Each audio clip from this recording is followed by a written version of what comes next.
Assalamualaikum warahmatullahi wabarakatuh. Salam sejahtera dan salam Malaysia Madani.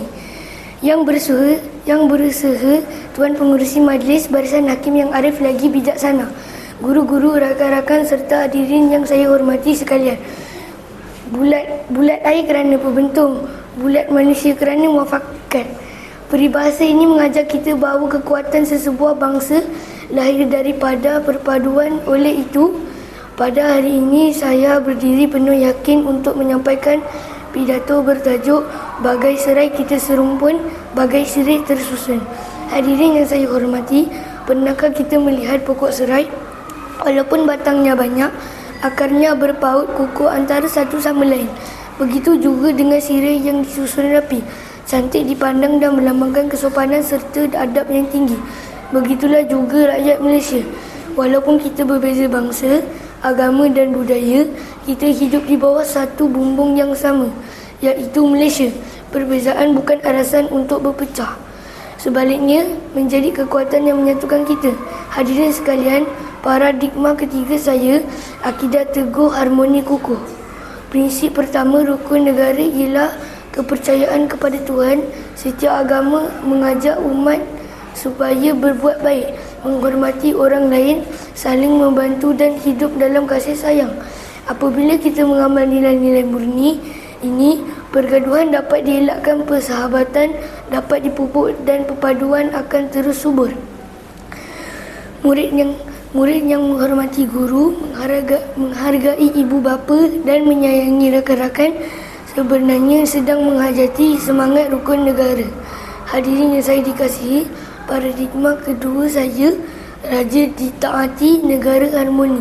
Prinsip kedua rukun negara ialah kesetiaan kepada raja dan negara. Raja ialah lambang perpaduan rakyat Malaysia.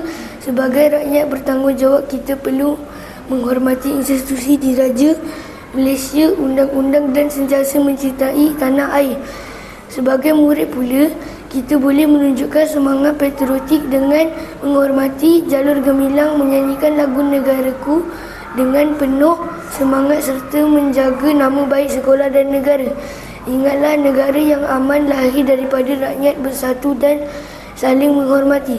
Hadirin yang saya hormati, paradigma ketiga saya, yang sedikit kita semai, yang banyak kita tuai. Perpaduan tidak bermula dengan perkara yang besar, ia bermula dengan amalan yang kecil. Mengucapkan salam kepada guru, mengeluarkan senyuman kepada rakan, berkongsi bekal dengan kawan berlain dan kaum, bekerjasama membersihkan kelas, menghormati budaya dan kepercayaan orang lain. Perbuatan yang kecil inilah akhirnya akan melahirkan masyarakat yang penyayang dan negara yang harmoni, seperti sirih yang tersusun indah. Begitulah juga kehidupan kita. Apabila kita menjaga adab dan kesopanan, kita akan dihormati oleh semua orang. Hadirin sekalian, Malaysia menjadi contoh kepada dunia kerana rakyat hidup dalam suasana aman walaupun berbilang kaum dan agama. Keamanan yang kita nikmati hari ini bukan datang dengan sendiri, tetapi hasil usaha generasi terdahulu yang sentiasa mengamalkan semangat perpaduan. Kini, tanggungjawab itu berada di bahu kita pula. Kitalah generasi pewaris yang akan memastikan keharmonian negara terus berkekalan.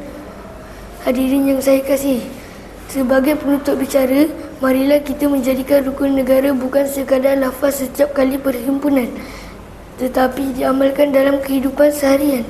Hormatilah guru, sayangilah rakan, kasihilah keluarga, cintailah negara.